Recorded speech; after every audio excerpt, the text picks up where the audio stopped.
नमस्कार। आज के इस विश्लेषण में हम बात करने वाले हैं उत्तर प्रदेश राजस्व संहिता यानी यूपी रेवेन्यू कोड 2006 के बारे में। अब देखिए, पहली बार पढ़ने में ना ये कानून थोड़ा लंबा और मुश्किल लग सकता है, लेकिन आज की इस चर्चा में हम इस भारी भरकम कानूनी भाषा को बिल्कुल आसान तरीके से समझेंगे।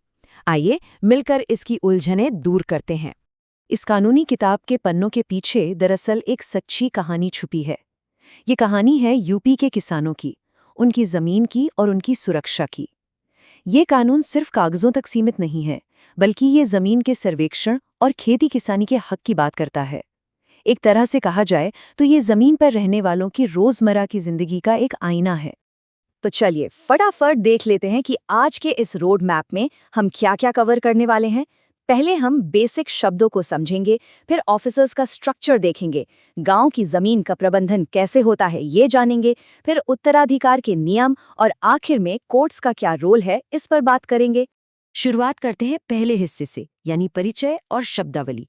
क्योंकि भाई कानून समझना है तो पहले थोड़ी उसकी भाषा तो समझनी पड़ेगी ना। अब सबसे पहले आता है आबादी। आपको लग रहा होगा आबादी मतलब बस रहने की जगह, राइट? पर इस कानून के हिसाब से इसमें आपका आंगन, हरे पेड़ और यहाँ तक कि कुएं भी शामिल हैं। मतलब कानून आपके रहने की जगह और खेती की जगह के बीच एकदम क्लियर कट अंतर रखता है। और कृषि यानी एग्रीकल्चर का क्या मतलब है यहाँ?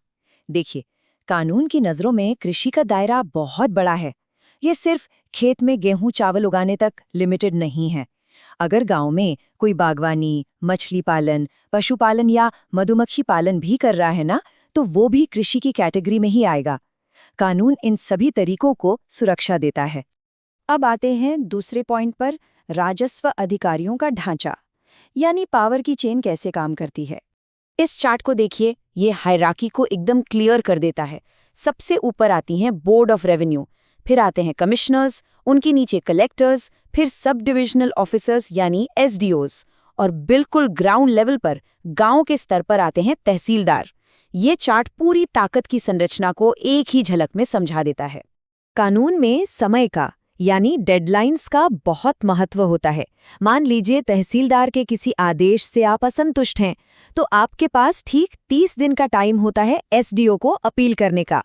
वहां से भी असंतुष्ट हैं तो आगे कमिश्नर को अपील करने के लिए फिर से 30 दिन मिलते हैं, और कुछ मामलों में सेकंड अपील का टाइम 90 दिन रखा गया है। इसका मतलब है कि न्याय प्रक्रिया एकदम निश्चित घड़ी के हिसाब से चलती है। आगे बढ़ते हैं तीसरे पॉइंट पर, गांव की जमीन का आखिर मैनेजमेंट होता कैसे है। देखिए, गांव में हर जमीन किसी एक इंसान की नहीं होती। कब्रिस्तान, शमशान घाट, बाजार, मेले, तालाब, रास्ते, ये सब पब्लिक लैंड्स हैं, और इनको लोकली मैनेज इसलिए किया जाता है ताकि पूरा समाज इनका फायदा उठा सके। कोई एक अकेला व्यक्ति इन पर अपना कब्जा न जमा ले, इसलिए कम्युनिटी मैनेजमेंट बहुत जरूरी है। और यहाँ एक बहुत ही जरूरी बात ध्यान देने वाली है। जब भी जमीन का आवंटन या अलॉटमेंट होता है ना, तो सेक्शन 64 के तहत एक प्रायोरिटी लिस्ट होती है। कानून सबसे पहले विधवाओं, फिजिकली डिसेबल्ड लोगों, लैंडलेस मजदूरों और गरीबी रेखा से नीचे जीने वालों को प्राथमिकता देता है। ये कानून का एक बहुत ही शानदार और कल्याणकारी पहलू है, जो सबसे कमजोर वर्ग को सुरक्षा देता है। चलिए अब चौथे हिस्से की बात करते हैं, सक्सेशन यानी उत्तराधिकार के नियम। जमीन आगे किसके नाम जाएगी? यहाँ नियम बड़ा क्लियर और सख्त है। जो लॉफुल उत्तराधिकारी है, उसे जमीन मालिक की मृत्यु के बाद हक तुरंत मिल जाता है। लेकिन अगर प्रॉपर्टी के लालच में कोई व्यक्ति मालिक की ही हत्या कर दे, तो कानून बहुत सख्त है। ऐसे इंसान को तुरंत डिस्क्वालिफाइड घोषित कर दिया जाता है। उसे जमीन का एक टुकड़ा भी नहीं मिलेगा।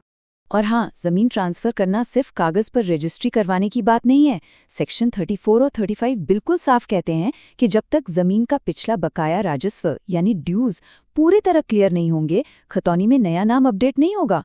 सरकार अपना नुकसान किसी हाल में नहीं होने देती।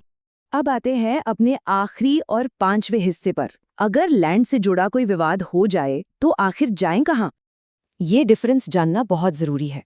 सिविल कोर्ट्स जनरल कानूनी मामले देखती हैं, पर उन्हें रेवेन्यू या लैंड डिस्प्यूट्स में दखल देने का कोई पावर नहीं है। यूपी रेवेन्यू कोर्ट के मामले सिर्फ और सिर्फ रेवेन्यू कोर्ट्स में ही सुने जाएंगे। ये सिंपल सी जानकारी ना लोगों का बहुत सारा वक्त और पैसा गलत अदालत के चक्कर लगाने से बचा सकती है। पर सोचिए, अगर प्रशासन के तरफ से ही नक्शे या खतौनी में कोई गलती हो जाए तो क्या करें? यहाँ सेक्शन 38 काम आता है। अगर ऐसी कोई गलती होती है तो आपको लंबे कोर्ट केसेस में फंसने की कोई ज़रूरत नहीं। आप सीधे तहसीलदार को एक एप्लीकेशन देकर उसे ठीक करवा सकते हैं। आम नागरिक के लिए ये एक बहुत बड़ा रिलीफ है। तो आखिर में बस इस एक सवाल पर ज़रूर विचार कीजिएगा। कानून ज़मीन को सुरक्षा तो देता है, पर क्या हम वाकई अपने अधिकार जानते हैं? यूपी रेवेन्यू कोड 2006 बस एक बोरिंग सी कानूनी किताब नहीं है। ये जनहित और अधिकारों का एक खजाना है। अपने हक को जानिए, जागरूक बनिए, क्योंकि एक जागरूक नागरिक ही अपने समुदाय की सही सुरक्षा कर सकता है। आज के लिए बस इतना है।